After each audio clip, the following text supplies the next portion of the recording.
Voy a No hay tratar de problema, mover con tiempo. no Este hay mundo problema. hermoso, verde, que hemos tenido hace muchos años, en los últimos 100 años hemos necesitado producir más, conservar los alimentos, curar nuestras enfermedades. Necesitamos químicos y de alguna forma transformamos a este mundo en un mundo químico, en un mundo que hoy nos rodea. Prácticamente estamos todos rodeados, y uno de los principales problemas que tiene este mundo es que muchos se creen que la saben absolutamente a todo, y es un error muy grande, porque todos nosotros sabemos algo, todos nosotros ignoramos algo, por eso aprendemos siempre. Yo creo que siempre tenemos que estar abiertos a poder charlar, a poder hablar, a poder entender más. En realidad hay una, yo lo llamo una amenaza invisible, hay una serie de enfermedades que tienen que ver tumores, leucemia, alergia, hiperquinesia, que están vinculadas a la contaminación química. Realmente en el mundo químico, dato epidemiológico me marca una tendencia a que este tipo de enfermedades se dan más en los habitantes de las grandes ciudades o grandes urbes. Y esa tendencia también se da en niños, adolescentes y personas jóvenes. Pero ¿qué pasa? ¿Qué es lo que es noticia hoy? Contaminación química, agroquímica. Eso es lo que hoy está trascendiendo.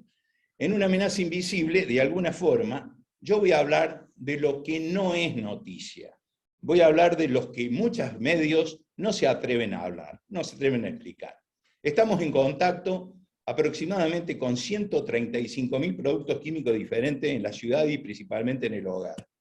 La contaminación química a la que estamos expuestos es algo mucho más amplio que la contaminación que nos pudiera llegar de la zona agronómica. ¿Dónde están los químicos?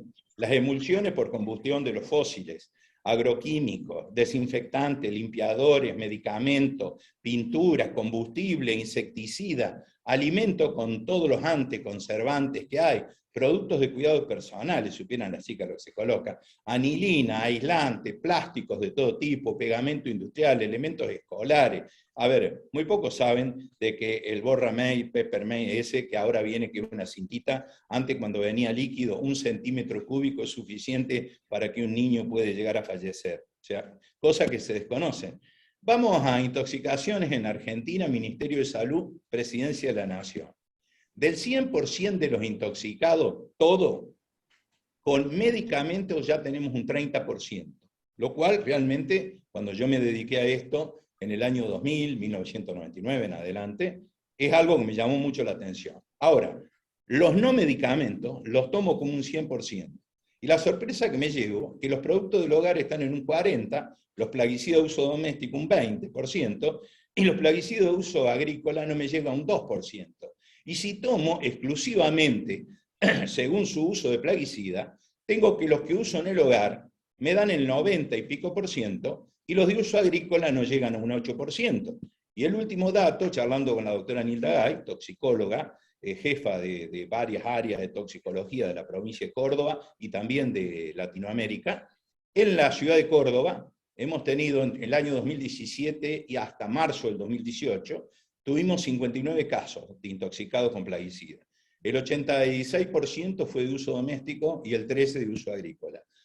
Y si vamos a la edad de los intoxicados, tenemos que casi el 50% es de 9 años, por lo cual la contaminación ocurre en nuestro hogar y los más afectados son nuestros hijos. Realmente un tema bastante complejo, y esto lo nombro de costado porque es un tema que desarrollo en otras charlas, ¿no? O sea, las intoxicaciones con medicamentos causan entre 20 y 26.000 muertes por año, 165.000 internaciones, y la publicidad sin control, la venta libre, la automedicación, el consumo descontrolado de aspirina, ibuprofeno, diclofenac, realmente una epidemia silenciosa, y esto no lo dice Fernando Manera, lo dice el doctor Carlos Damín, Giardelli, la Facultad Nacional de Medicina y la Academia Nacional de Medicina. Pero nadie habla de esto, nadie habla. O sea, una colonia carolla completa al pueblo que yo vivo, muero por año en la República Argentina y todo tranquilo, todos felices somos, ¿no?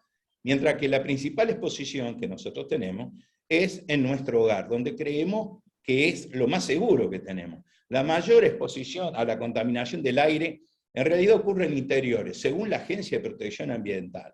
Y los niveles de contaminación del aire interior pueden ser de 2 a 5 veces más altos que los del exterior. Y los confinamientos que nos ha causado la cuarentena ha agravado esta circunstancia porque se han hecho experimentos de mezclar 1000 cosas con efectos muchas veces que son tóxicos, que no son tóxicos en forma inmediata, sino son tóxicos en forma crónica. Pero bueno, aquí estamos con todo esto. Para colmo, pasamos el 90% de nuestro tiempo en interiores. Sin embargo, cuando se habla de contaminación química, hablamos del 10% que ocurre en el exterior. Bastante extraño esto. La gran mayoría de las exposiciones de las personas a la contaminación ocurre dentro del interior. Es la Universidad de York lo que planteó este tema. Y el mundo químico que nos rodea es muy grande, muy complejo. Desconocemos que prácticamente todo lo que nos rodea en nuestra casa son químicos. Todo químico sintético fue creado para ser usado de una determinada forma. Ahora la pregunta, ¿sé yo cómo es el uso correcto de ese químico? Es un tema que vamos a entrar a charlar un poco. ¿Dónde están? ¿Cómo nos llegan? ¿Cómo es su uso correcto? Si los uso correctamente, ¿tengo riesgos? O sea, ya Paracelso nos decía que todas sustancias son veneno. No existe ninguna que no lo sea. La dosis diferencia un veneno de una medicina. Y el ejemplo más claro es el veneno más grande que existe en el mundo. No hay otro, que lo inventa una bacteria, que es el Clostridio botulínico, la toxina botulínica, de la cual se deriva el Botox. O sea, uno es mortal y el otro sirve para que las chicas que dejaron de ser chicas sigan pareciendo como chicas. Los químicos, ¿a qué riesgo estoy expuesto?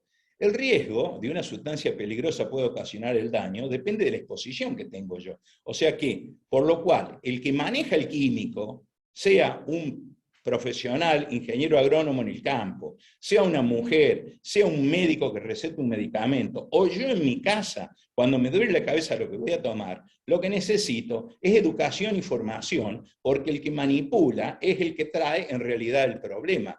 Y siempre tener en cuenta esta fórmula que la voy a repetir bastante seguido, que el riesgo de daño tiene que ver por la toxicidad por el tiempo de exposición. Yo puedo tener un producto de baja toxicidad, pero la exposición que tengo es muy prolongada, por lo cual el riesgo es alto. O sea, cuidado con esto.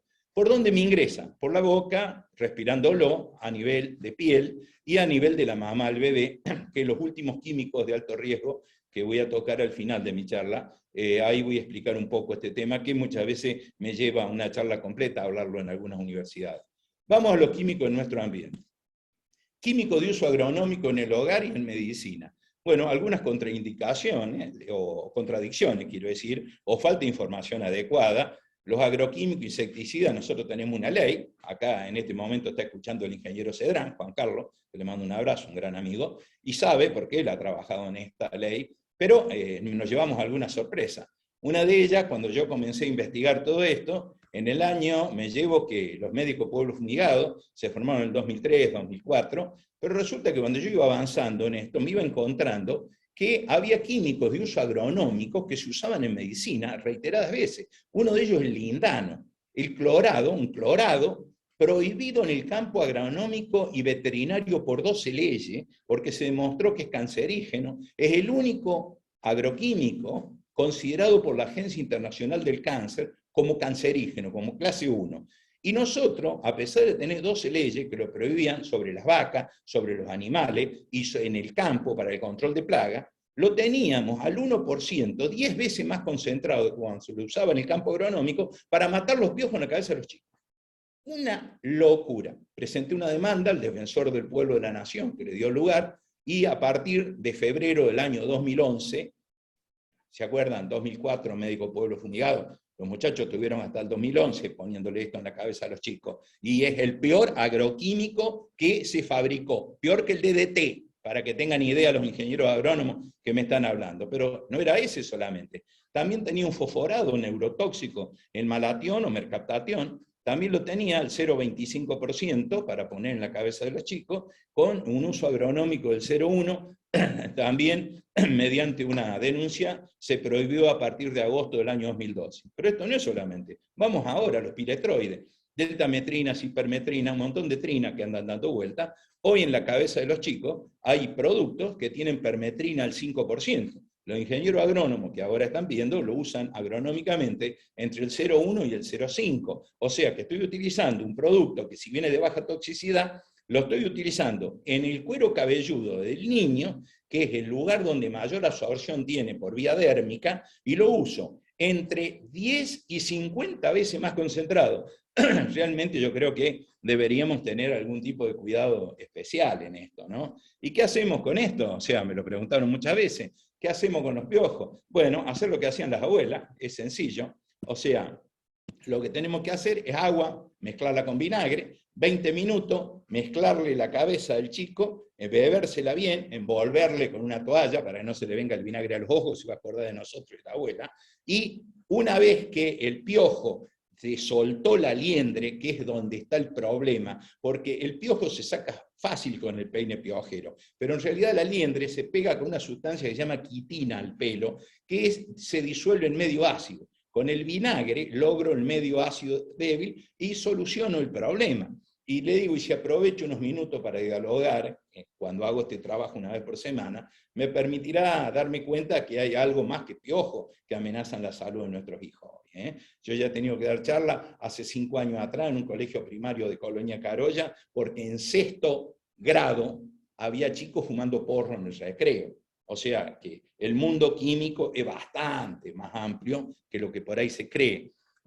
Bueno, vamos a uso agronómico y urbano. La cipermetrina, Cipermax y DEPE, o sea, son prácticamente lo mismo, se lo utiliza en el campo a una determinada concentración y sin embargo se lo aplica para controlar el mosquito en zona urbana. Que está bien que lo hagan, pero está bien que lo hagan bien, no que lo hagan incorrectamente. Y se hace con termoniebla, buscando todo lo opuesto a cuando yo hago una aplicación agronómica. Busco un pico antideriva, busco que esté controlado, que no tenga viento, que tenga todas las leyes que los ingenieros saben mucho mejor que yo. Pero cuando lo hago en la zona urbana, hago una mezcla que era con gasoil, porque es termoniebla, digamos, y busco que llegue hasta 60, 70 metros. Es como para que lo tengamos presente. Y por si fuera poco, también tengo el Lindan NF, que tiene permetrina al 5% para poner en la cabeza de los chicos. O sea, ya vemos que el uso es bastante interesante. Ahora llegamos a otro tema bastante más interesante todavía.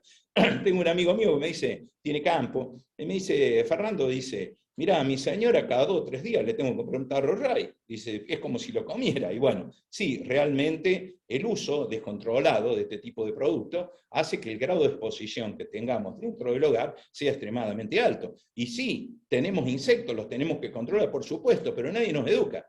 La propaganda que tenemos en la televisión es primero muestran el mosquito como un monstruo, está toda la familia, y la madre, tipo cowboy, agarra un tarro insecticida, tira por arriba a todo el mundo y revienta a los bichos. Esto no es así, es delirante la propaganda, y por encima te ponen Johnson, una empresa de familia, ¿viste? Tratan de captarte por un lado como que fuera todo ambiente, hogar, paz y amor, y no lo es tan así. Ahora, ¿necesitamos utilizar el insecticida? Por supuesto, como lo necesito usar en el campo, como lo necesito usar un antibiótico para controlar, pero ¿cómo utilizo este producto? Tengo que ir, cerrar la habitación, caminar hasta el medio de la habitación, tirar 4 o 5 segundos para arriba, no pintar la habitación. Camino hasta la puerta y desde la puerta otros 4 segundos y cierro 1 hora y media. En la primera media hora el químico difunde en el ambiente y en la otra hora el químico sedimenta. Cuando yo ingreso dentro de la pieza, el químico no está más en el aire porque sedimentó. A ver, tan compleja la cosa no es. Y ni te cuento las pastillas evaporables.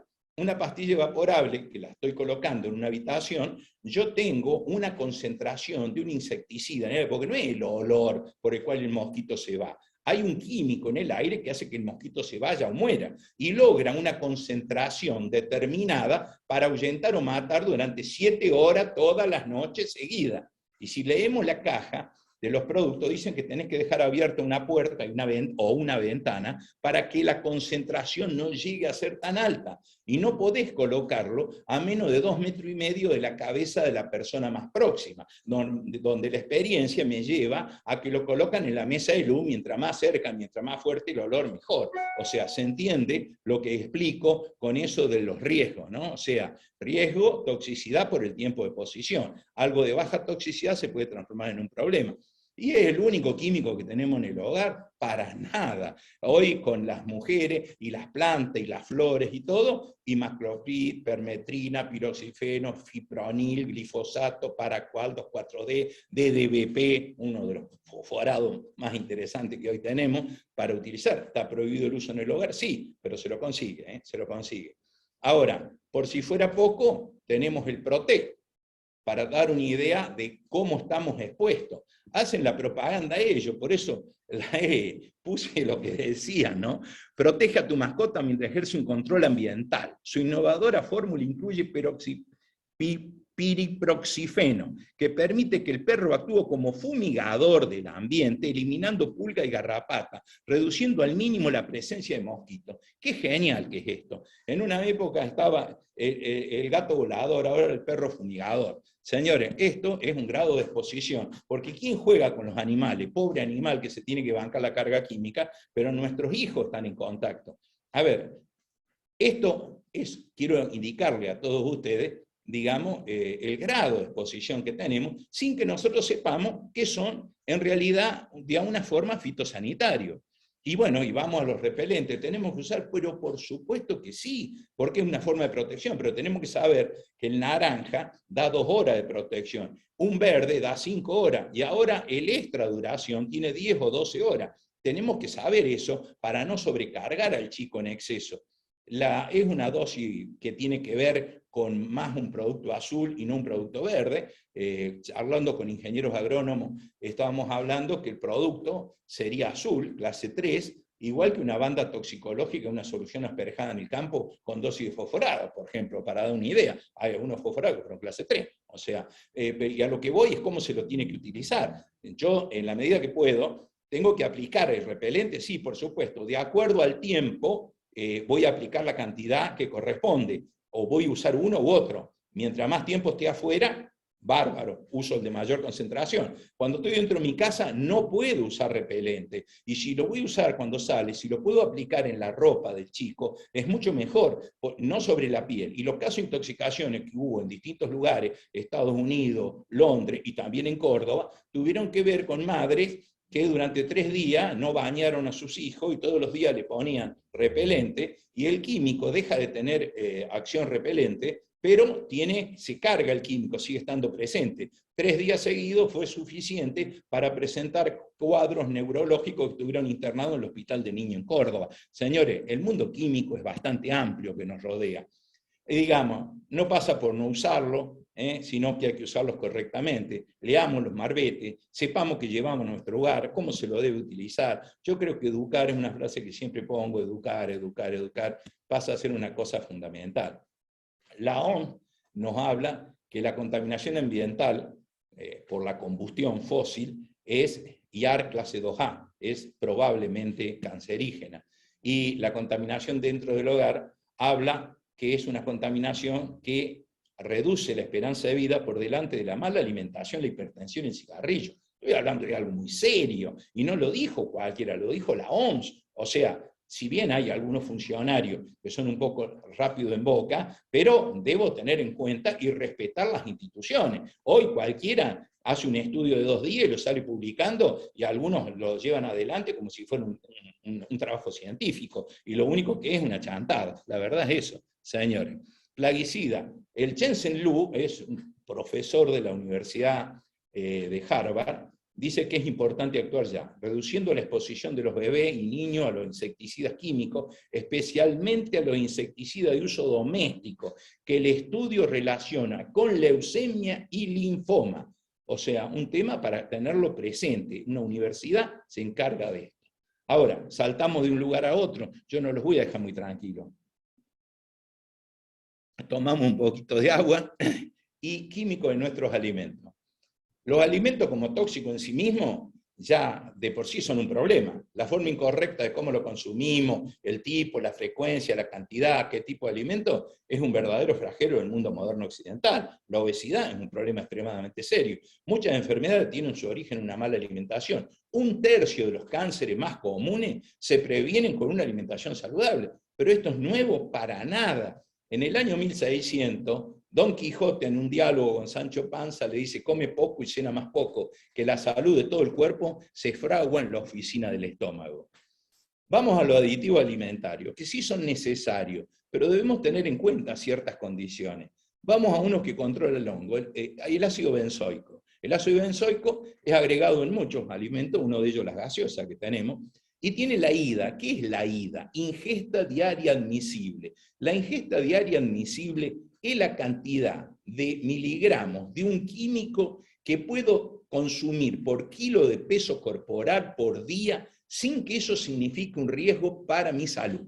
Espero que haya quedado más o menos claro, cualquier cosa después se lo explico. El código alimentario me permite hasta 1000 miligramos por litro, por lo cual una lata de 300 centímetros cúbicos a una persona de 60 kilos ya alcanzaría la ingesta diaria admisible.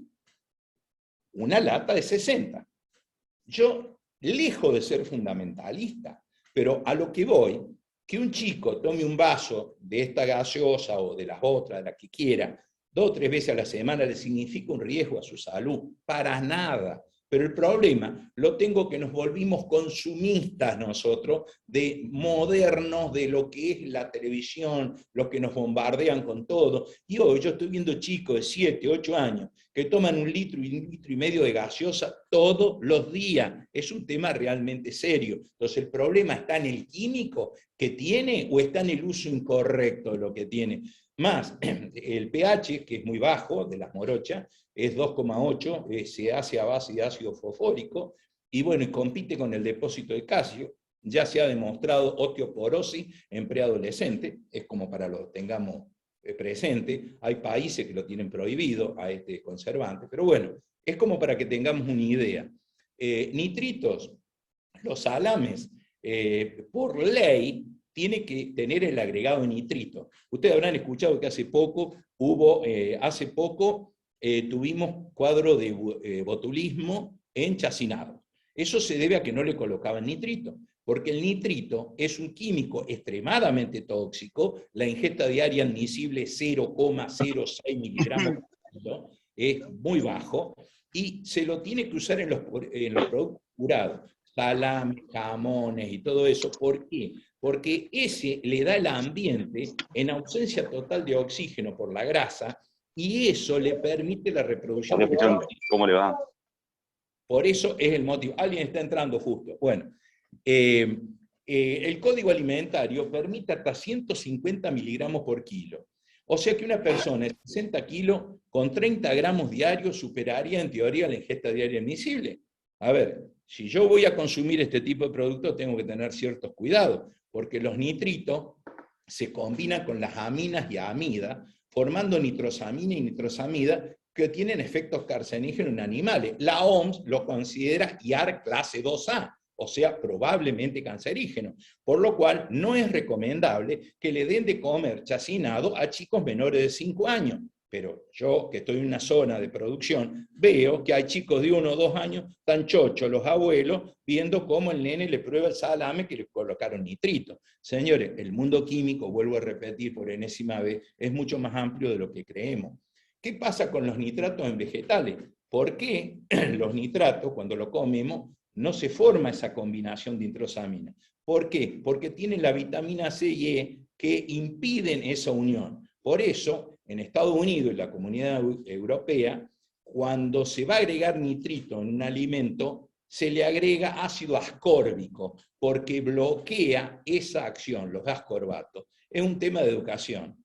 Edulcorantes no nutritivos, tenemos los ciclamatos, en el intestino provoca nitrosamina, lo que hablé anteriormente con los nitritos en los salames, también tiene efecto cancerígeno, está prohibido por todos lados, menos autorizado en Argentina. Fíjate los sobrecitos lindos, blanquitos que vos le ponés, ciclamato, ciclamato, ciclamato.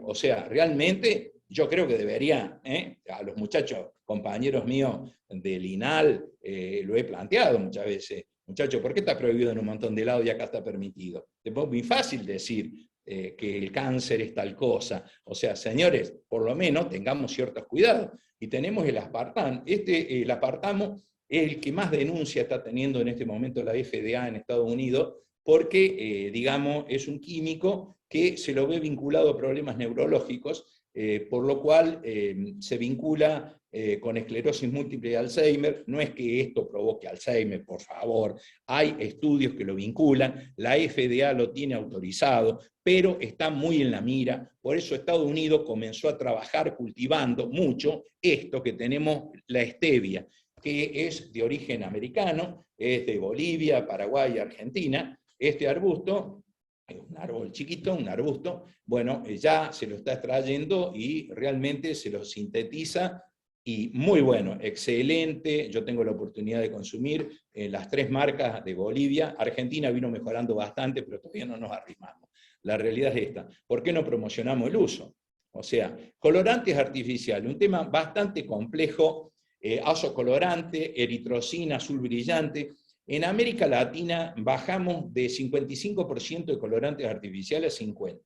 Europa, la Comunidad Europea, bajó de un 15 a un 10% de este tipo de colorantes. Más, los azoicos, la eritrocina, azul brillante están prohibidos.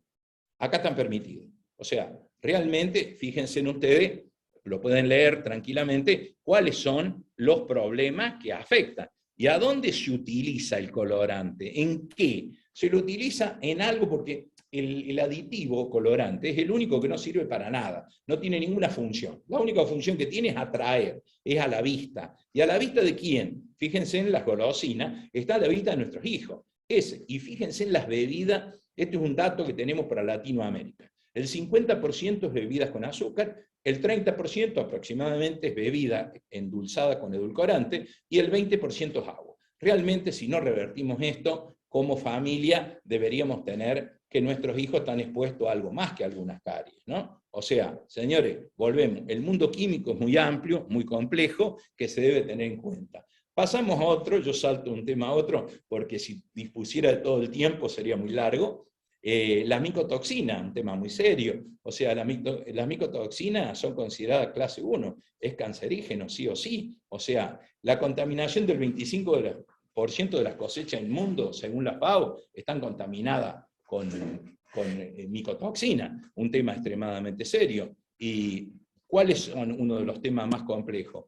Carcerígeno, mutagénico, teratogénico, lesiones hepáticas, trastornos renales, efectos neurológicos, un tema muy complejo. Tenemos que cuidar. Son hidrosolubles, por lo cual difunden rápidamente en un alimento. ¿Cuál era la costumbre de mi vieja? Mi mamá veía, abría el tarro de conserva de tomate y le sobraba un poco, lo ponía en la heladera. Entonces, cuando lo iba a usar de nuevo, había un hongo arriba, con la cuchara le sacaba el hongo, o de un dulce le sacaba el hongo, y después nos comíamos el resto. Nos comíamos todas las toxinas. O sea, para ser claro, cuando vos viste un hongo sobre un alimento, lo tenés que descartar completo. Y no se lo diga a la mascota, porque el efecto es exactamente el mismo. Y es termoestable, por lo cual no se destruye con la temperatura de cocción. Señores, ¿qué es lo que tenemos que saber la gente? ¿Qué es lo que tiene que saber? Que cuando hay hongo presente, no tiene que tirar una parte del alimento, lo tiene que tirar todo. Y cuidar, de alguna forma, que no se reproduzca. ¿Por qué puse ese chisito? Porque un ingeniero agrónomo de Concepción del Uruguay, hace muchos años,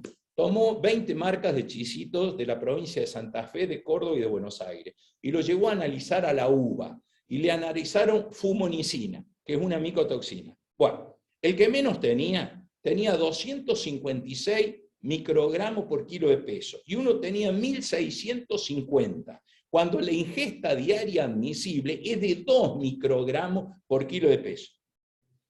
Señores, yo voy a un cumpleaños, llevo a mis nietos, y está amarillo, parece una hepatitis, todo lleno de chisitos.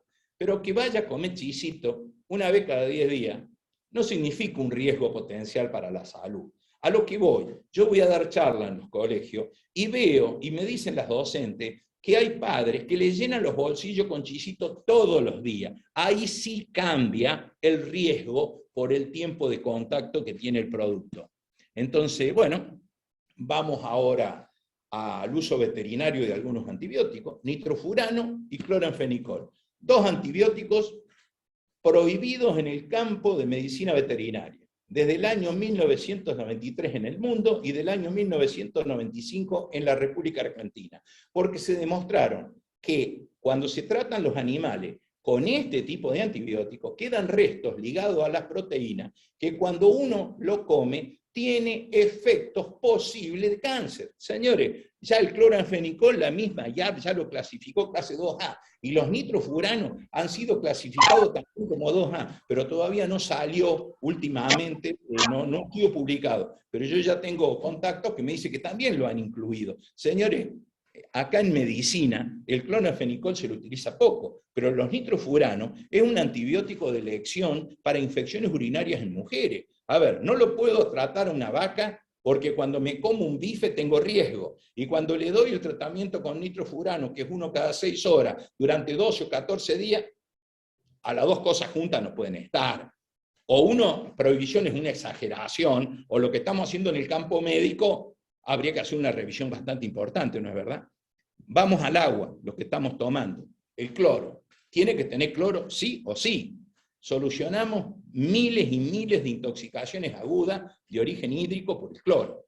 Pero cuidado con el cloro, porque el cloro en exceso se ve con una serie de patologías que ha sido estudiado ya en Estados Unidos y todo. Arteriosclerosis, hipertensión, enfermedades coronarias, cáncer de vejiga y colon. No significa que no voy a tratar el agua con cloro, pero si yo quiero tomar el agua sin cloro, no tengo por qué ir a comprar un bidón. Voy, el agua que saco de la canilla, mientras sea de buen origen, el agua, ¿qué es lo que hago? La coloco en un recipiente de vidrio, ya van a ver por qué, y la dejo de un día para el otro. El cloro se inactivó, entonces puedo tomar agua sin que tenga cloro, sin complicarme demasiado. Vamos a otro tema, el flúor. Un tema bastante interesante.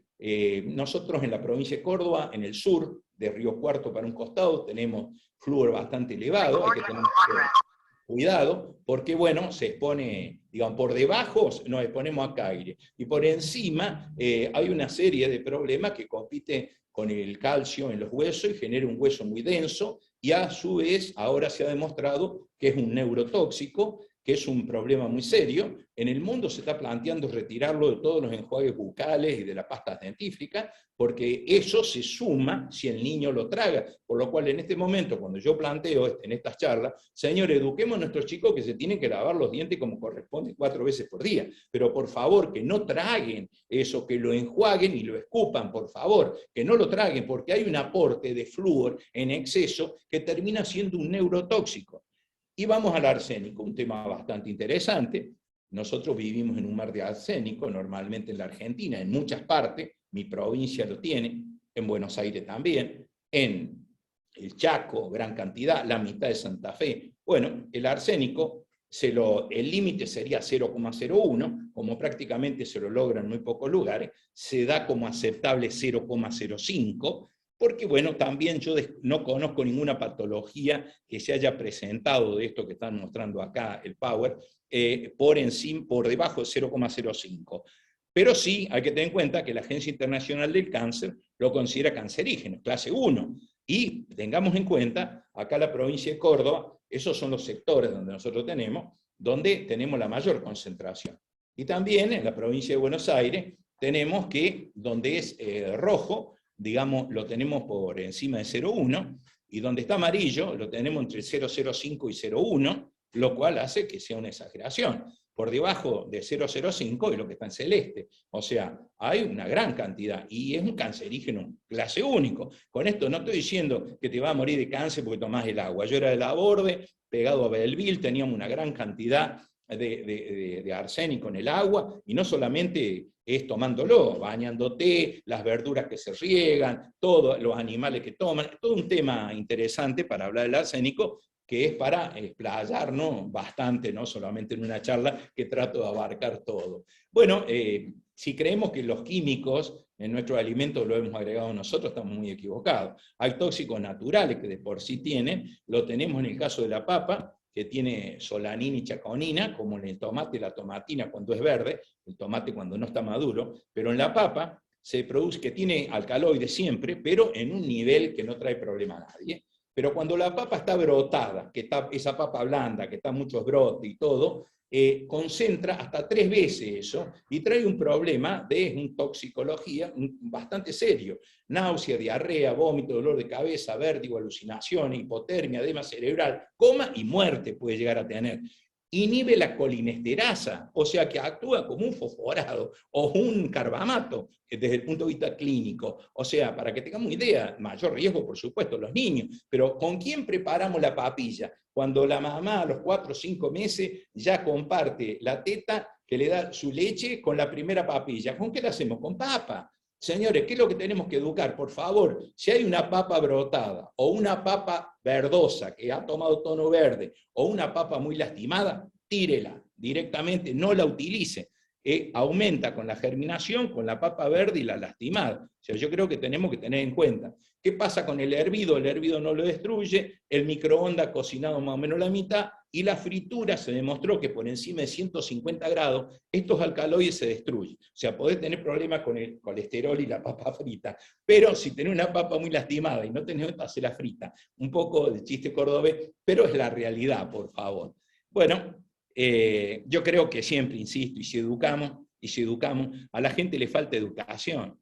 Y por si fuera poco, ahora todo el mundo con el tema del COVID inventó lavandina más vinagre produce cloro gaseoso, que puede causar una serie de problemas. La lavandina más amoníaco produce gas tóxico llamado cloramina.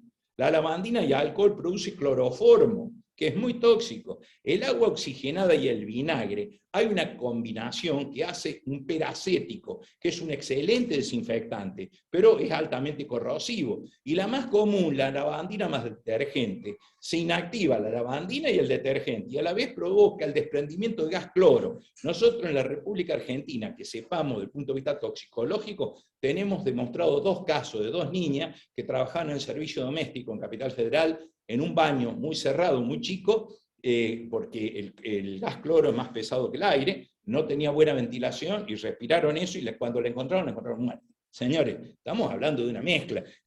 Los rótulos de la lavandina y el detergente tenían que decir, prohibido su mezcla con tal cosa, pero no lo dice, ni se lo explica tampoco. Yo creo que es todo un tema. Bueno, este famoso mundo del cual estuve hablando, que lo hemos creado, que es hermoso, en las últimas 40 años más o menos, hicimos esto. Lo envolvimos con plástico encima. Lo hemos hecho un mundo plástico. Tenemos plástico por todos lados. O sea, como lo pueden ver, esto es muy común de ver, quema, la contaminación de suelo, aire, agua, es muy dioxina, furano, metales pesados, microbios, toda una serie de cosas. El destino final. Creemos que el destino final son los océanos, donde están estas islas, donde ya ha desarrollado una colonia de pingüinos que está en lo que es el Pacífico Norte, que es la más grande de todas, pero ya tenemos otras también. Y creer que esa es parte de la isla, creer que este es el destino final, ¿seguro que este es el destino final? Para nada. Los microplásticos, seguimos poniendo millones de toneladas de plástico en el océano, cada año nos permite allí para siempre, el océano lo está devolviendo. No hay ningún recoveco en la superficie del planeta que no tenga microplástico. Es realmente inquietante pensar en ello. Un tema muy serio. El 80% de las sales marinas tienen microplástico. El 80% de las aguas potables, analizadas por, no me acuerdo qué es, Wisconsin creo que es, se hicieron estudios en América Latina, únicamente Ecuador, lo demás sí analizaron todo el hemisferio norte, el 80% de las aguas potables estaban contaminadas con microplástico. Señores, el microplástico tiene que ver con químicos que son disruptores endocrinos. Yo muchas veces cuando hablo de este tema, ¿qué es lo que es un compuesto orgánico persistente o un disruptor endocrino? Muchas veces me quedan mirando. Tiene que ver, ataca, por así decirlo, o se hace más fuerte en las edades más jóvenes de las personas. ¿Por qué? Porque un hacker en un sistema informático es menos nocivo que un disruptor endocrino en un organismo humano, porque actúan yendo directamente a nuestras hormonas. ¿Cómo actúan? Mimetizan la acción de las hormonas, la antagonizan, alteran su patrón de síntesis, cambian los niveles de receptores, y las hormonas coordinan el desarrollo, el crecimiento y la reproducción y la conducta de los seres humanos y animales. Si hoy hacemos un análisis de lo que está pasando en el planeta, algo raro no está pasando, más allá que responde a procesos multicausales, que siempre para que ocurra algo tiene que haber más de una causa, quiero que se sepa que los disruptores endocrinos hoy nos están afectando y bastante. Y el sistema endocrino está directamente ligado al sistema nervioso. La alteración de uno afecta directamente al otro. ¿Cómo nos llegan? Con la comida, con el aire, con el polvo, con el agua, el suelo. ¿Y dónde es mayor riesgo? En el momento de la gestación y la infancia, que lleguen los productos de esto ya. A mi edad, que estoy ya en la última parte, en la vida posterior, me dice, ya a mí me alcanzó andanada cuando yo tenía 35 años más o menos, 30, 35, pero a mi hija la agarró cuando era puber, y a mis nietas que recién estuvieron acá, que me saludaron, la agarraron en el momento que fue gestada por mi hija. O sea, ahí ya le llegaron los disruptores endocrinos y se los vincula con una serie de problemas. En los varones, calidad y cantidad de semen muy disminuido, criptorquidia, que es retención de testículo, cáncer de próstata, testículo, muchísimo. Las mujeres, pubertad precoz, un tema muy serio. O sea, a ver, las mujeres normalmente tenían la menarca, su primera menstruación, que estaba aproximadamente entre los 12, 13 años, algunas 14. Hoy tenemos chicas con 8 años que comienzan a menstruar. Con chicas con 8 o 9 años que comienzan a tener un desarrollo, una masa corporal similar a una mujer. Mucho tiene que ver con estos químicos que actúan como hormona estrogénica. Bueno, fecundidad, fertilidad, daños congénitos, ovario poliquístico, endometriosis, cáncer de mama, tiroides, un tema muy complejo. Y en ambos sexos, diabetes tipo 2, síndrome de fatiga crónica, obesidad, esclerosis múltiple, agresividad, déficit coeficiente intelectual, autismo. No es que de autismo, sino que potencia el problema del autismo. Señores, el tema es complejo. Yo cuando hablo de esto, hablo muchas veces en la universidad donde me centro específicamente en disruptores endocrinos, entonces lo que espero en esta charla es despertar el interés de ustedes para que realmente comiencen a ver esto realmente como un problema que lo tenemos ya, no es que va a venir, está y muy metido dentro de nosotros. Porque el bifenol A, que es uno de los químicos que sale de los plásticos, que es disruptor endocrino, está en muchos envases, botellas, mamaderas, juguetes, platos, tiene que ver con enlatados, toda la resina epoxi, lo que está dentro del enlatado, que por ley tiene que llevarlo, porque no puede estar en contacto el alimento con la hojalata, porque se podría transformar en un problema tóxico, pero resulta que ese esmalte es bifenol A. O sea, hay que tener en cuenta ese tema. En Francia, estos productos ya quedaron prohibidos directamente, y a la mujer que está embarazada directamente no puede tomar agua que venga de botellas plásticas, no puede, bueno, una serie de cuidados que hay que tener. Uno de ellos es la tinta de los tickets. Ustedes habrán visto los tickets que tenemos en la etiquetadora, lo que te larga el banco, eso. Bueno, el principal factor donde hay bifenol A es la cartera de las mujeres, porque los tickets los guardan ahí adentro y después vieron que después de un mes y medio no lees nada. Es porque no es una tinta, es un compuesto químico que se llama bifenol A, que marca que está acumulado ahí y después se va, se disuelve. No es que se desaparezca, sino que se desparrama dentro de la cartera y dentro de nosotros. Señores, cuando una mujer queda embarazada en Francia, Carrefour retira a la mujer de la línea de caja, y así ya lo tomaron todos los gobiernos en Francia y parte de algunos estados en Estados Unidos. Estamos hablando de una exposición muy amplia este tema. Por eso, yo cuando hablo de este tema tengo que ser muy cauto, porque yo que combato al fundamentalismo, tengo que tener en cuenta de no volverme yo un fundamentalista en el tema. Entonces, por lo cual, tengo que ir manejándome con cierto criterio. Señores, no tengamos miedo, tengamos cuidado, tengan en cuenta que llegar hasta acá, llegamos casi crudo en esto, sin tener conocimiento, y ahora, bueno, de alguna forma, alguien le está explicando cómo es este tema, y afortunadamente hay un grupo de profesionales de la salud que estamos trabajando en esto para realmente tratar de que disminuyamos los riesgos. Francia ya logró tomar determinación en 2013, 2014, bueno, en noviembre de 2016 determinó que a partir del 2020 quedaban prohibidos todo plástico que no tenga su origen orgánico, platos, cubiertos, vasos, bolsas, todo, eso lo ha hecho Francia. Bueno, un problema, la Universidad de Minnesota era un problema, haya microplástico en el 80% de la muestra de agua de todo el mundo. Los estalatos, otro químico que viene junto con los plásticos. Se lo utiliza para suavizar plástico, en juguete para niños, como sellador y adhesivo en barniz para uña, en perfume y fragancia artificiales de venta libre. Esos aparatitos que ven ahí, que pulsa cada 20 minutos, 10, da una pulsación. Acá no tenemos análisis, pero sí de 14 marcas en Estados Unidos se encontró en 12 una concentración alta de estalato, porque el estalato da un aroma que persiste en el aire. Señores, que yo no me puedo volver un fundamentalista, que yo tenga un tarro de esto y cuando entra alguien que lo abandonó el desodorante, por decirlo de una forma cordobesa, y hay un mal olor, y yo hago un disparo de eso, y lo hago 2 veces en el día, 3 veces en el día, ¿significa un riesgo potencial a mi salud? Yo diría que no, pero tener un aparato de esto, donde está dentro de la oficina o dentro del hogar, donde permanentemente mantengo una dosis de ese químico en el aire, acordémonos de cuál es el riesgo, que tiene que ver con la toxicidad por el tiempo de exposición. No es lo mismo un tiempo de exposición de media hora que un tiempo de exposición de 24 horas por día si lo tengo en mi casa. ¿Y dónde están los más afectados? Fíjense en el niño ese que se está colocando las cosas en la boca. ¿Todos los envases plásticos contienen el problema? No, no todos. Hay 4, mejor dicho, a todo envase plástico se lo clasifica en 7 grupos. Por eso tienen el número debajo de cada recipiente plástico, tiene que tener un número en un triángulo chiquito que va del 1 al 7. Los plásticos que menos riesgo presentan, no es que no, con menos riesgo, que quede claro lo que digo, es el 1, el 2, el 4 y el 5. Pero el 3, el 6 y el 7, por favor, olvidarse. El 3, el 6 y el 7, mejor olvidarse. ¿Por qué pongo la mamadera como ejemplo? Porque estos plásticos son muy volátiles.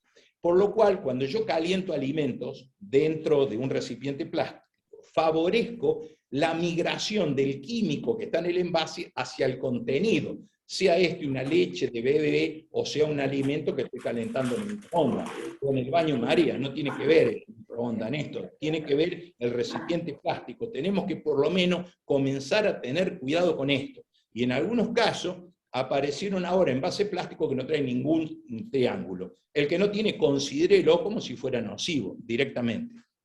Bueno, Fernando, sí, te interrumpo un segundito, tenemos unos 10 sí, minutos, ¿te parece? bien, perfecto. Estamos, Sí, y al auditorio esperamos preguntas, que está bueno, muy buena esta disertación. aproveché por tomar agua. Claro, de paso, sí, necesito más agua. 2 químicos que también, me centro en los 10 minutos, 2 químicos que también actúan, es el triclosano y triclocarban, que se lo utiliza, quedaron prohibidos en Estados Unidos y también aquí en Argentina, que se lo utilizan los jabones líquidos germicidas.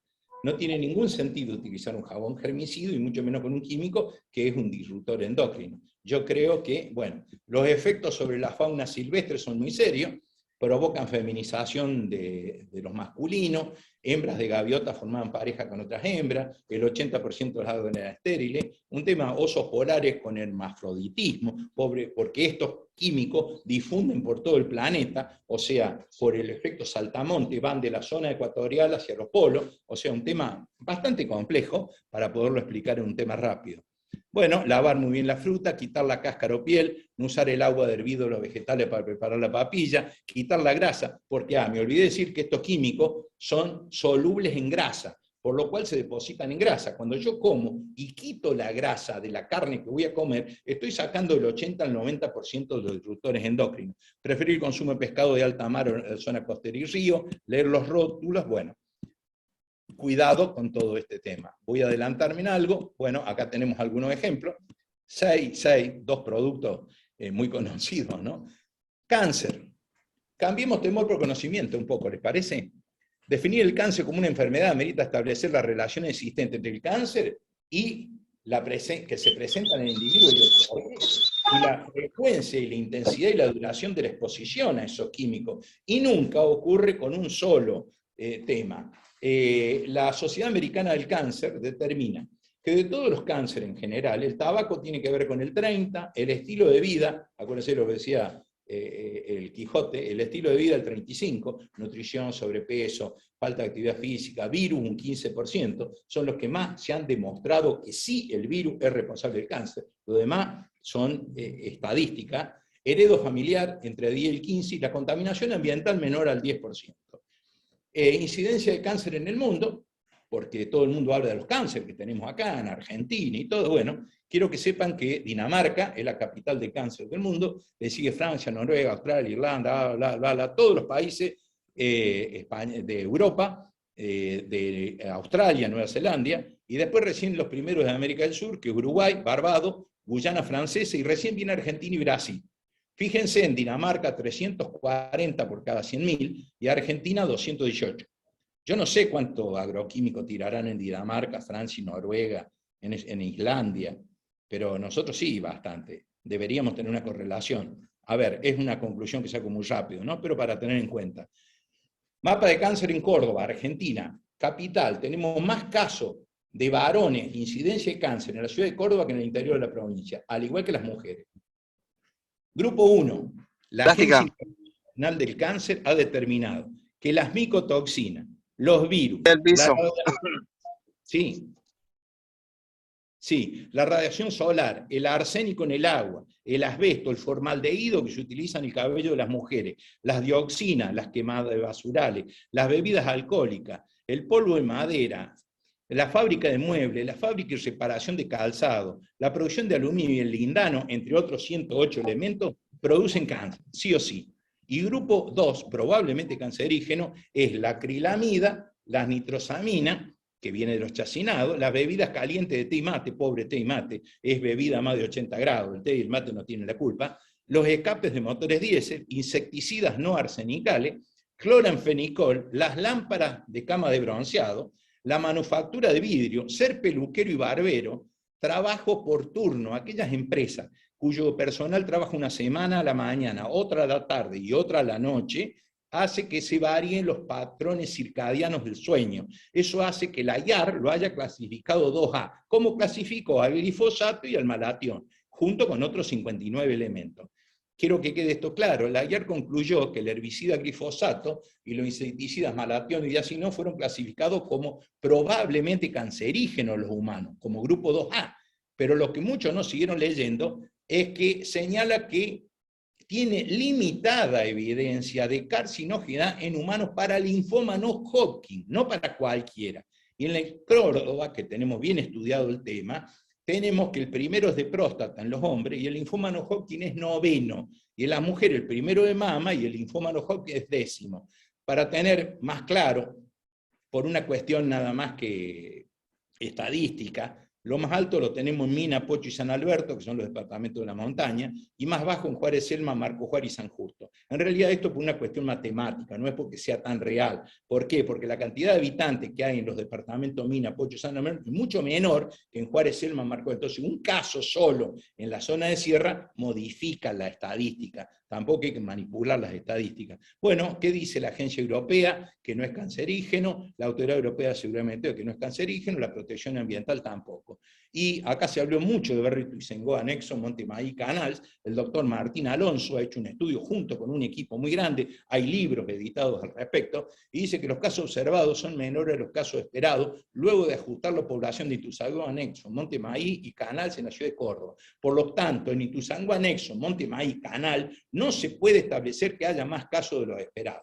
Todo esto que salió, la prensa no lo levantó. Aún hoy todavía hay algunos videos dando vuelta, uno que hizo, no me acuerdo, Pino Solana, con un médico acá de Córdoba y todo, después que le demostraron que esto no es verdad, todavía siguen insistiendo en eso, para la gente que no está instruida sobre el tema. Entonces, bueno, al escuchar siempre una campana, por ahí lo termina creyendo. Bueno, las dos nietas que la vieron hace un rato, los dos varones, sin lugar a dudas, las sustancias químicas las tengo acá, las necesito para producir mejor, curar las enfermedades, matar los insectos y todo, pero no las puedo eliminar. Pero con educación y compromiso de todo, puedo restringir su uso a concentraciones que no me afecten. Y hay algo que dijo Hackett que para mí me impactó, cada conferencia que doy, cada charla TED, siempre lo digo, si la gente se está cayendo continuamente en un precipicio, es más humano y más barato colocar una valla en el borde que construir un hospital en el fondo. Y la valla en el borde en nuestra sociedad se llama la educación. Mientras nosotros tengamos un pueblo educado, los riesgos van a disminuir mucho. Señores, yo vengo de acá, visite Colonia Carolla, muchas gracias. Gracias, Fernando. Excelente, excelente.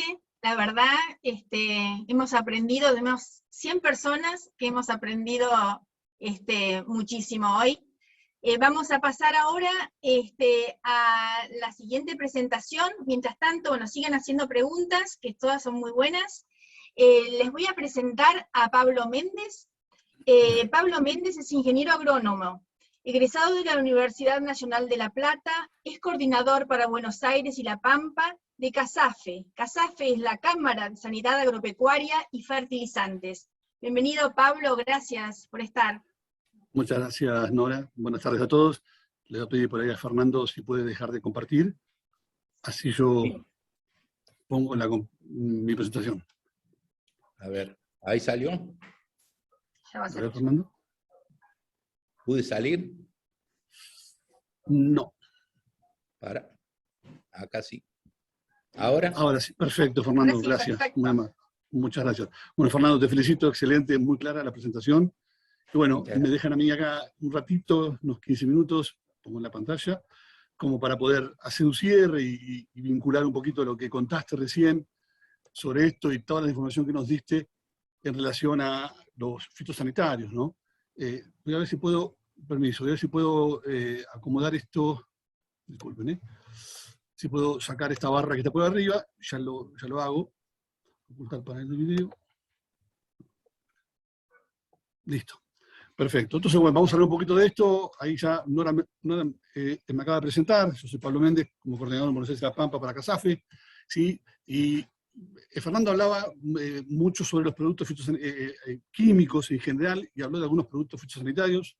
Nosotros desde CASAFE lo que hacemos es, en la actividad agropecuaria, hablamos sobre las buenas prácticas agrícolas y difundimos este concepto porque entendemos que haciendo las cosas de una manera correcta, lo que evitamos es justamente lo que Fernando marcaba insistentemente, el tema de la exposición. Y las buenas prácticas es un concepto de FAO, que es la Organización Mundial para la Agricultura y la Alimentación, y que dice que es la aplicación del conocimiento disponible en la utilización sostenible de los recursos naturales básicos para la producción. Y como un concepto dinámico, ¿cierto? Es aplicar ese conocimiento que es dinámico y que va cambiando todo el tiempo, y que el conocimiento, por ejemplo, era uno hace 30 años, donde usábamos el arado rígido y vertedera, y la evolución del conocimiento hizo que utilizar otras herramientas para mejorar lo que perjudicábamos en el ambiente utilizando arado rígido y vertedera, ¿cierto? Hiciera que hiciéramos mejor las cosas. Y se entiende que en el futuro el conocimiento va a ser otro, por lo tanto, digamos, las buenas prácticas son un elemento móvil, ¿sí? Y están basadas en estos tres pilares, que son la seguridad alimentaria, tanto en aspectos microbiológicos y productos fitosanitarios, la seguridad del medio ambiente en cuanto al manejo de cultivos y manejo de plagas, y seguridad de las personas, tanto de consumidores, quienes consumen los productos que producimos en el campo, y los trabajadores, que son los que están relacionados, ¿cierto?, a esa producción. En la seguridad alimentaria me voy a hacer un poco hincapié en esto de los productos fitosanitarios y la seguridad de los trabajadores agrícolas al momento de hacer aplicaciones y estar en contacto con productos, o sea, como decía Fernando hoy, exponerse a los productos. Ahora, el objetivo de las buenas prácticas, ¿cuál es? Es disminuir el riesgo debido al uso, en este caso, de los productos fitosanitarios. Hay varios puntos de las buenas prácticas agrícolas. Fitosanitarios es uno, el uso responsable de los mismos. Por lo tanto, el objetivo es disminuir el riesgo, ¿sí? Y bien lo explicaba Fernando, tengo peligro, tengo exposición y tengo riesgo. Yo el peligro no puedo cambiarlo, pero a medida que yo me expongo a ese peligro, aumenta el riesgo de sufrir ese daño, ¿cierto? Y cosas tan comunes como nombró Fernando, entre químicos y cosas naturales, o cosas que tenemos al alcance, como la electricidad, es un peligro, el gas es un elemento peligroso, o conducir un vehículo es un elemento peligroso, ¿sí? Y yo no lo puedo cambiar. Yo lo que puedo hacer es utilizar elementos que lo que hacen es disminuir ese peligro, ¿cierto? Disminuir el riesgo de tener un accidente, en este caso, utilizando el cinturón de seguridad, u otros elementos que me brinden, en este caso, el auto. ¿Para qué? Para disminuir el riesgo de sufrir un accidente, porque el auto es peligroso per se, ¿sí? Lo mismo, los productos agroquímicos también son peligrosos, y si los usamos de forma correcta, lo que hacemos es reducir el riesgo. Y acá vemos la imagen de un operario, que en definitiva lo que está haciendo es, está evitando exponerse al producto que está aplicando en ese momento, que está diluido, pero él está expuesto en una cierta cantidad de tiempo, una concentración, ¿cierto?, en diferentes momentos. Entonces, hablamos de esta ecuación que mostró Fernando y que es útil para entenderla, que el riesgo químico es la probabilidad de que una sustancia química produzca un daño en condiciones específicas de uso y manejo, y es igual a toxicidad o peligro por exposición. Yo la toxicidad no la puedo cambiar, el peligro no lo puedo cambiar. A ver, yo como ingeniero puedo darle a un productor y decirle, utilicemos este producto que tiene un menor nivel de toxicidad. Pero una vez que yo elegí un producto, y como decía Paracelso, y que bien dijo recién Fernando, ese producto, digamos, no es inocuo y tiene un peligro intrínseco, lo cual yo en esta ecuación lo que puedo hacer es trabajar sobre la exposición de los productos. Para eso, cuando trabajamos en el campo, utilizamos elementos, los EPP, que son elementos de protección personal, así como un apicultor usa un elemento para protegerse de las picaduras de las abejas, o un soldador usa elementos para protegerse de, digamos, la chispa o el arco que genera la soldadura, o esquirlas de metal, y usa un sinnúmero de elementos, o también un radiólogo, para ir al lado de la medicina, utiliza un elemento para protegerse de rayos X cuando hace un diagnóstico por imágenes a un paciente, ¿sí? Y él está todo el tiempo expuesto a esa radiación, por lo tanto tiene que protegerse, ¿cierto?, para no sufrir daños, justamente porque los rayos X son tóxicos. Lo mismo tiene que hacer un aplicador, o trabajar con productos fitosanitarios, y tiene que usar lo que son los elementos de protección personal, y como vemos son un sinnúmero de elementos que no voy a detallarlos a cada uno, mameluco, botas de goma, delantal, guantes específicos, máscaras, según diga la etiqueta,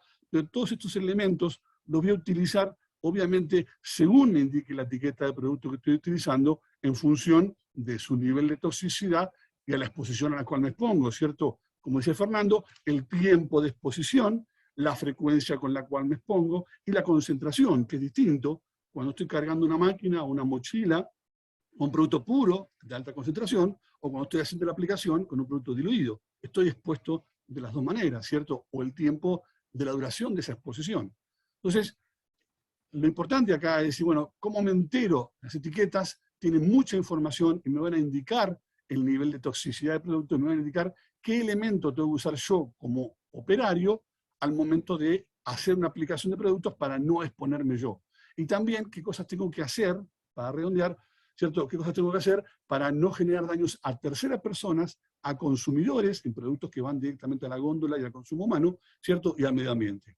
Ahora, hablamos de fitosanitarios, los defino rápido, así todos entendemos, porque Fernando habló de químicos y algunos domisanitarios, también habló de fitosanitarios y agroquímicos. Son sustancias o mezcla de sustancias que están destinadas a prevenir, destruir o controlar cualquier plaga, insectos, malezas y enfermedades, ¿cierto?, en los cultivos, durante la producción, el almacenamiento, transporte, distribución y elaboración de productos agrícolas y sus derivados. Y eso es un fitosanitario, ¿cierto? Y hay un ciclo de la gestión, ¿cierto?, de los productos donde comienza. Yo no puse el puntero, pero lo voy a poner rápido, así.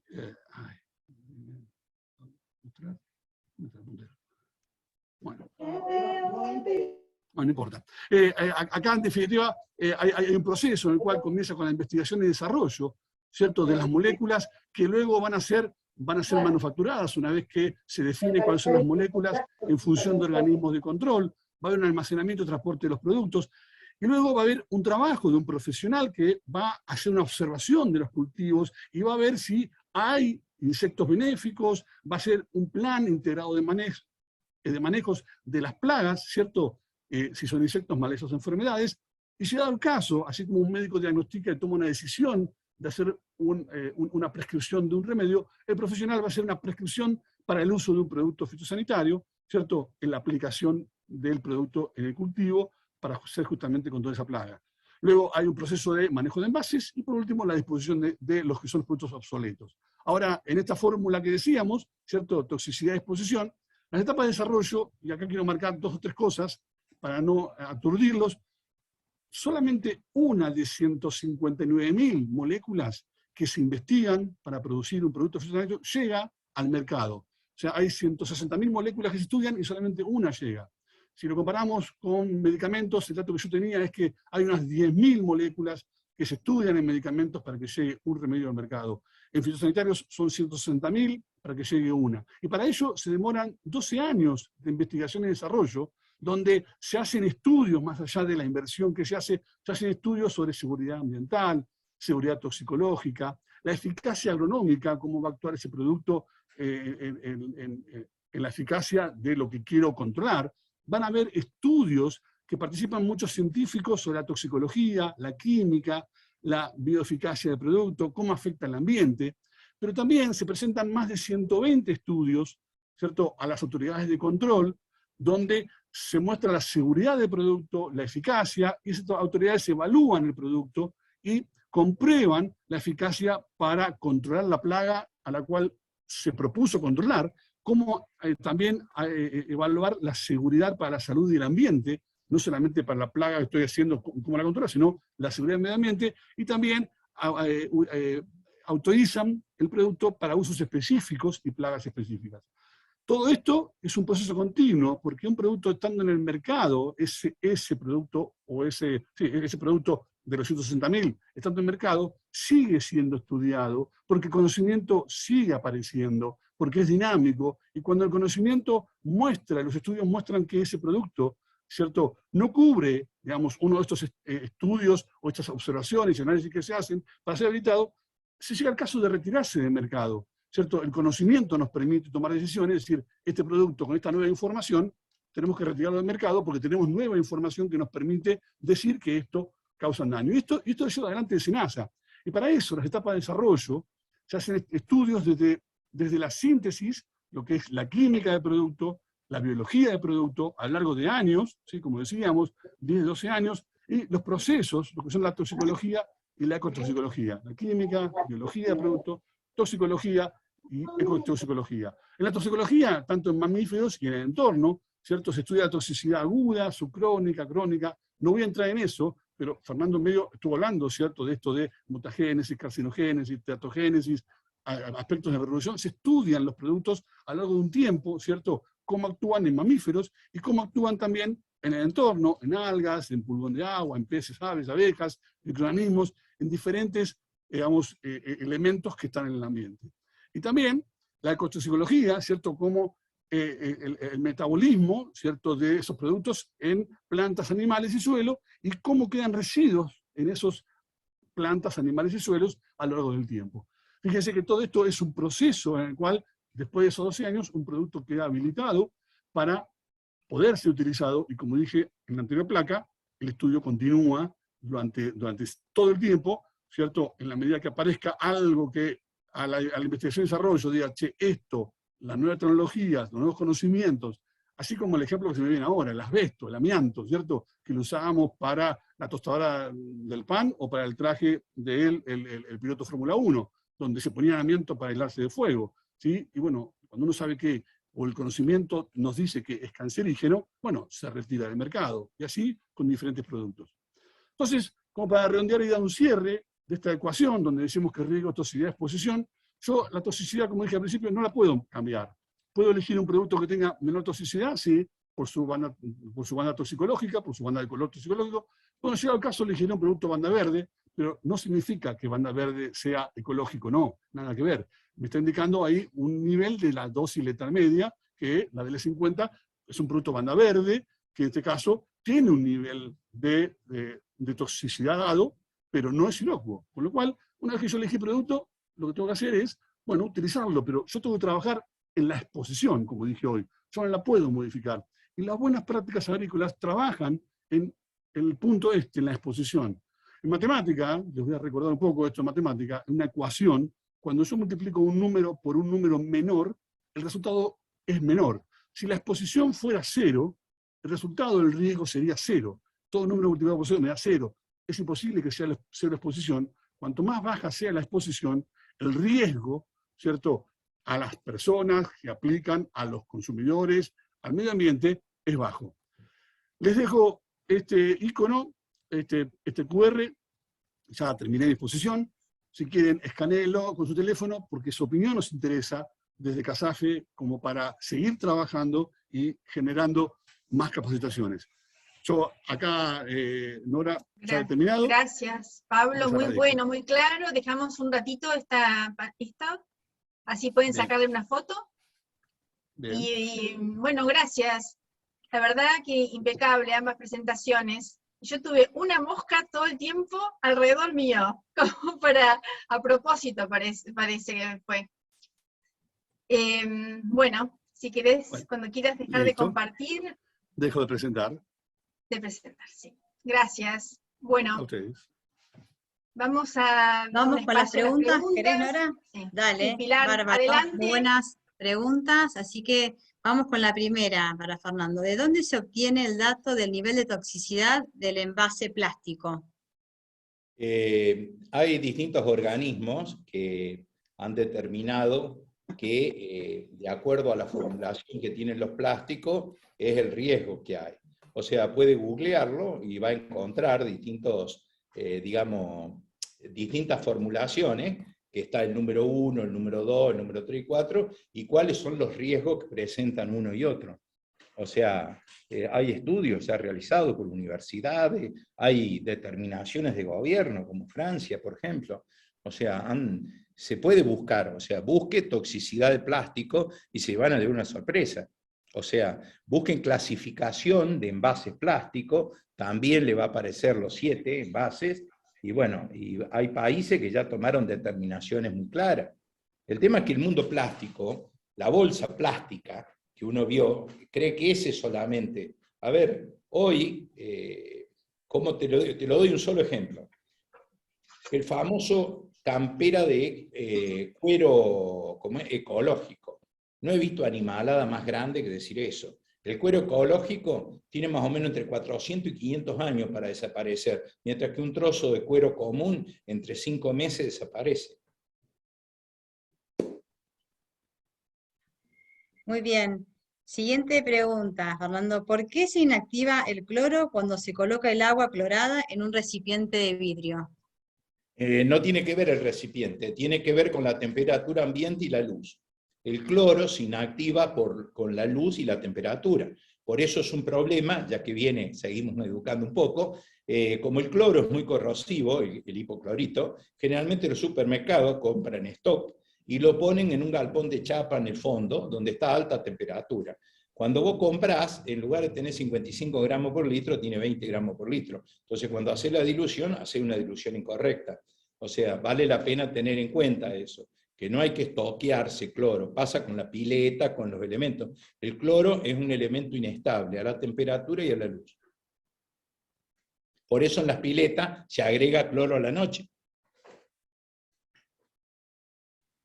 Muy bien, gracias. Otra pregunta acá se refiere a la contaminación industrial. Dice, en pueblos muy industrializados, ¿se sabe algo de esta contaminación industrial? Sí. A ver, tiene que ver con el estudio que se hace en la atmósfera. O sea, hay una contaminación donde uno no puede determinar el origen inmediato. Sí, los probables orígenes, pero hoy el smog está integrado por la combustión fósil generalmente y está formado por micropartículas que tienen la particularidad, dicho sea de paso, que cuando vos las respirás llegan hasta los alvéolos porque son muy chiquitas y eso genera un problema grave respiratorio. Hoy, por ejemplo, dentro de los hogares hay un particulado que es un problema complejo que lo da la combustión. Por eso sería mucho más sano tener una cocina y un horno eléctrico y no a combustión de gas. Y si es a leña, muchísimo peor. Fernando, otra pregunta que por ahí es bastante común, que tiene que ver con lo que es los aparatos tecnológicos, ¿no? Celulares, que si bien no se mencionó ahora en la charla porque fue más referido a fitosanitarios, una cosa muy común es lo que es de televisores, celulares, computadoras. ¿Cuánta incidencia tienen estos elementos, aparatos en lo que podría ser causas del cáncer? Prácticamente nula o ninguna, porque se ha ido avanzando en esto muchísimo y no hay vinculaciones directas. Lo que uno puede hacer es no ser exagerado con el uso de algunos instrumentos. Por ejemplo, si vos tenés este aparato y lo tenés, digamos, y no lo tenés en el bolsillo, lo tenés arriba del escritorio, si podés, o arriba del torpedo, o una de las exposiciones más claras que hay, es cuando se lo utiliza como un despertador a la mañana y se lo pone a cargar en la mesa de luz, y lo tenés a pocos centímetros de la cabeza. Pero no hay ningún estudio que ha demostrado que estas ondas generen un problema de esa índole. Sí se hace mucho chamullo, por decirlo en una forma muy básica, para generar conflicto, y cualquiera saca estudios, que lo hizo el conde de Montecristo en la isla, y salió que todo un tema muy complejo. Pero en realidad no hay nada. Perfecto, muchas gracias. Bien.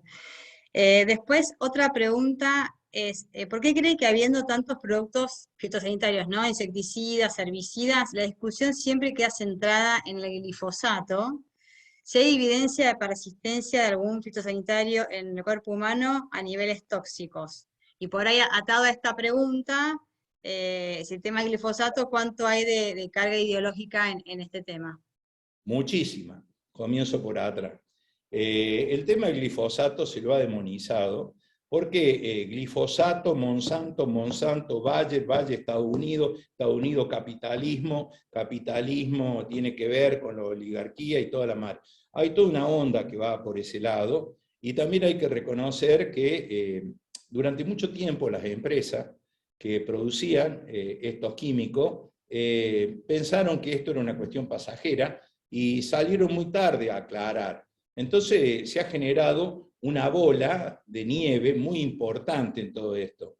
Y sí, hay productos que están en nuestro organismo, por ejemplo el lindano, el DDT, los derivados del DDT, el aldrin y dieldrin, que eran clorados, que llevamos ya más de 40 años que no se lo usa, pero al lindano es el que más se lo encuentra en todo el mundo, porque se lo ha estado utilizando en el campo médico para matar ectoparásitos. No solamente, digamos, piojos en la cabeza, sino ladillas y todo. Más aún, hay países que, como Argentina, como Chile, que lo prohibieron. Estados Unidos no tiene prohibido el uso del lindano, pero los laboratorios que lo producían hace unos 15 años lo discontinuaron. Entonces la FDA no tuvo necesidad. Hoy todas las personas del mundo, vos, todos los que nos están escuchando, digamos, todos, tenemos restos más o menos de lindano. Y el lindano es un clorado que se deposita en tejido graso, es un disruptor endocrino y es un responsable de cáncer. O sea, ese sí es un químico que uno lo encuentra.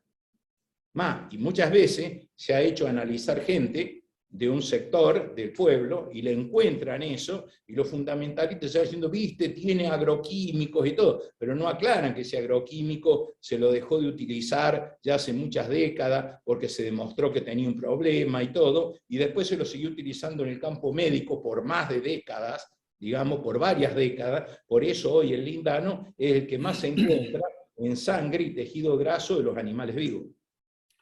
Por ahí, Fernando, sumar un poquito esto a la pregunta, ¿cierto?, de los usos de los productos fitosanitarios.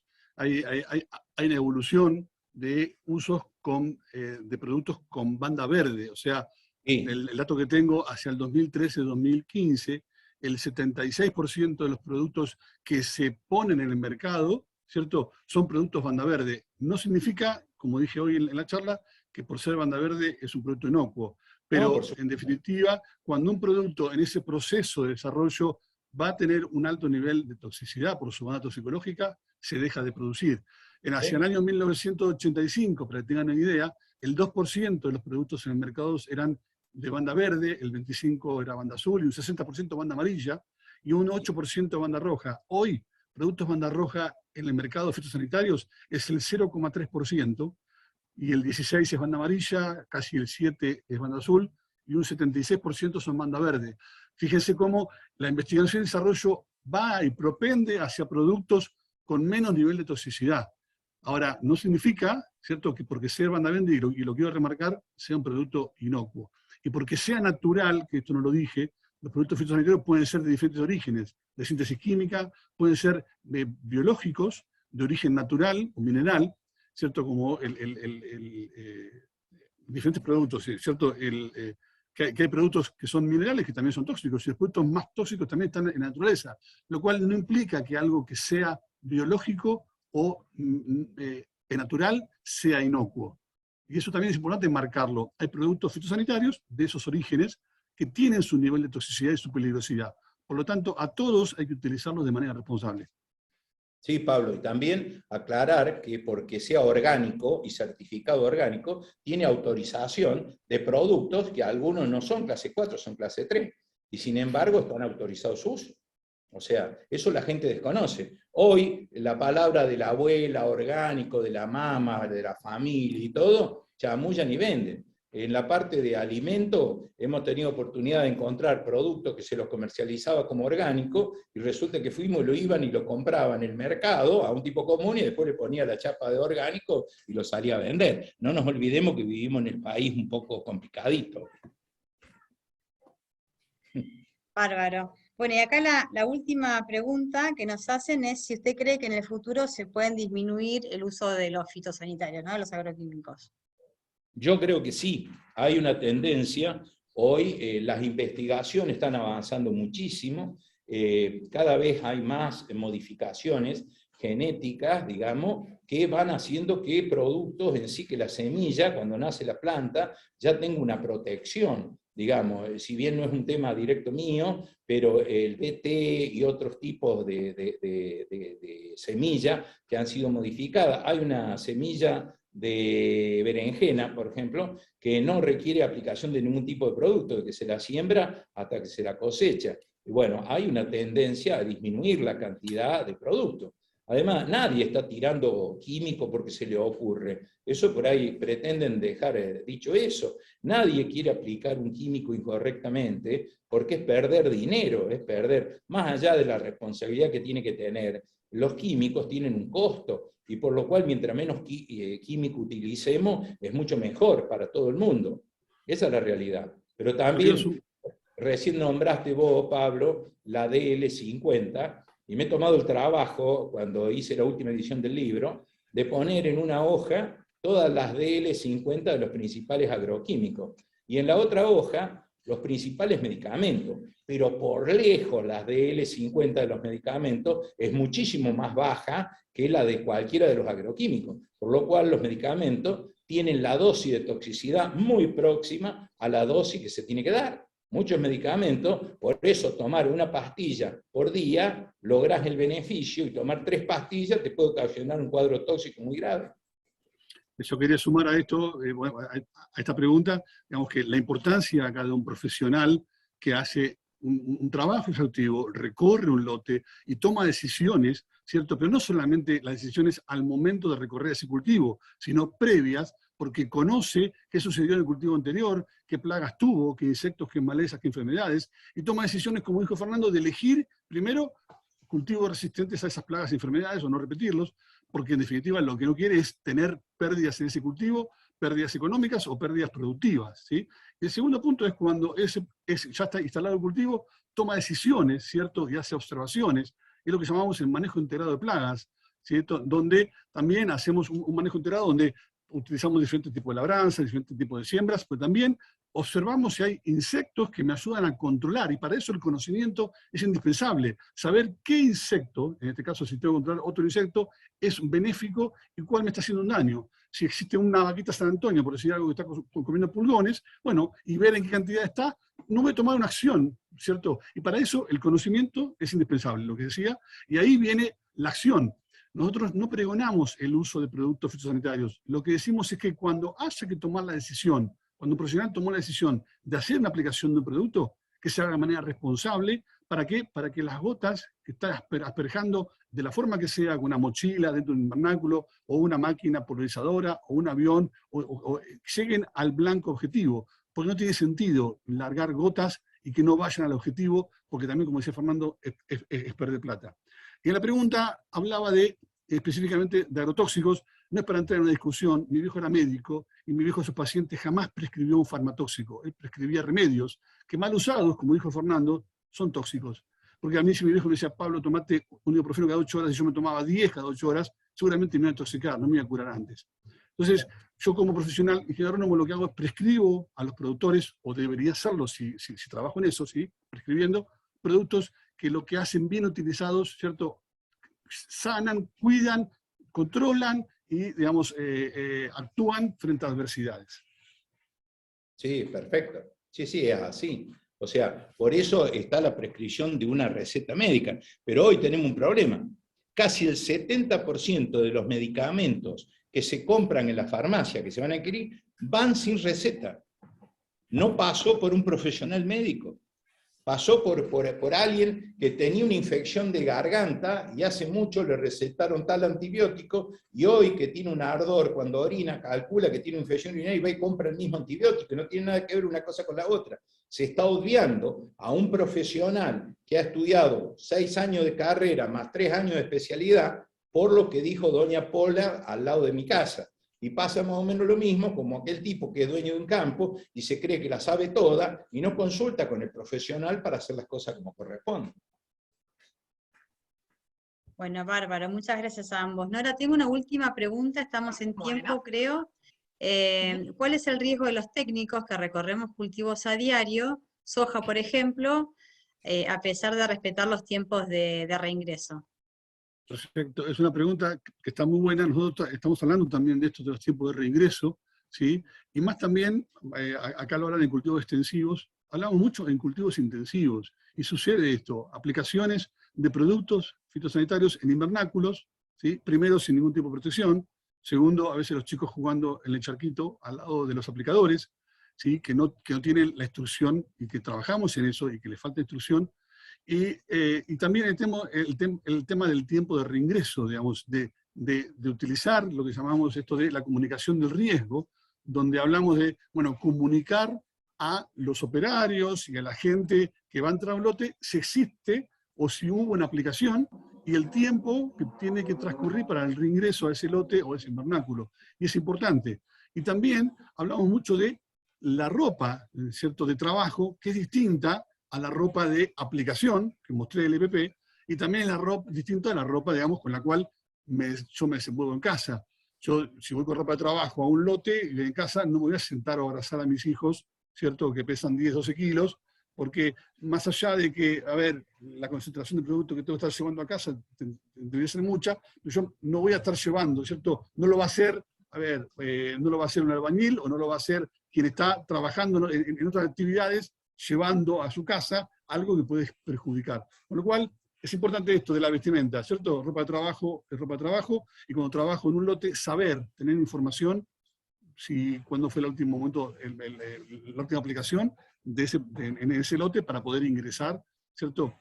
Porque como ingeniero siempre nos pasa esto, pasa la máquina y atrás nos tiramos a ver cómo actúa el producto. Y si estamos queriendo controlar un gusano, por decir algo, no vamos a ver que se caiga al toque. O sea, y siempre queremos, así, como si fuéramos las gaviotas que vamos atrás de la máquina para ver cómo se cae. No, tenemos que saber que regulamos la máquina de una manera, que tienen que llegar las gotas al objetivo, listo, y después reingresar al lote en el tiempo correspondiente, según me lo indique el marbete del producto. Bueno, bárbaro, muchas gracias. Nora, ya con esto terminaríamos el espacio de un minuto preguntas. más. Dale. Sí, un minuto más. Le voy a dar la palabra a Carlos Prado. Carlos Prado es miembro CREA de Sudoeste y fue el gran promotor, nos hizo conocer a Fernando Manera, y con eso también nos conectamos con Pablo Méndez. Así que, primero, bueno, agradecerte, Carlos, por todo, por traernos estos grandes expositores. Y bueno, para todos, gracias, pero bueno, primero le daremos la palabra a Carlos. Buenas noches para todos. Bueno, un lujo. Yo digo que esto tendría que ser como una especie de materias obligatorias, de verdad. Creo que hay mucho de conocimiento, de difusión, de cosa didáctica, de ver cómo se entra a tantísima gente, que incluso que tenemos muchos años, que desconocemos cosas importantísimas. Bueno, quiero agradecer a Fernando, que lo conocí en una charla muy parecida a esta, presencial, en Peregrini, cerca de Trenquelauquen, y me encantó. Me leí varias veces su libro y creo que hay que tenerlo como algo de consulta, digamos. Digo su libro porque si uno quiere repasar todo lo que escuchó hoy, seguramente es difícil retener todo, pero hay que estudiar, digamos. Igual que lo de Pablo, que yo creo que él resumió, son las buenas prácticas agrícolas, que haciendo eso se avanzaría tanto, que además obliga a estudiar. Yo digo que, como la mayoría, o debe haber mucha gente crea, tendríamos que obligarnos, como a auditarnos entre grupos, nosotros mismos, a ver cuántos puntos reunimos de las buenas prácticas agrícolas. Esto, como él bien dice, va cambiando, pero creo que es fundamental. Para mí fue muy, muy bueno, sin desperdicio. Parece que el tiempo no es muy corto para todo esto. Y después, para todo el equipo, que también ha sido, yo creo que no había asistido a ninguna charla de estas, con las regiones trabajando juntas, me parece que también es otra señal de avance y de modernidad. La mesa de integración a la comunidad, que tanto trabaja. Así que bueno, muchísimas gracias, muy interesante, y seguramente que algo de esto vamos a volver a repetir dentro de algún tiempo. Los felicito de verdad a todos. Muchas gracias.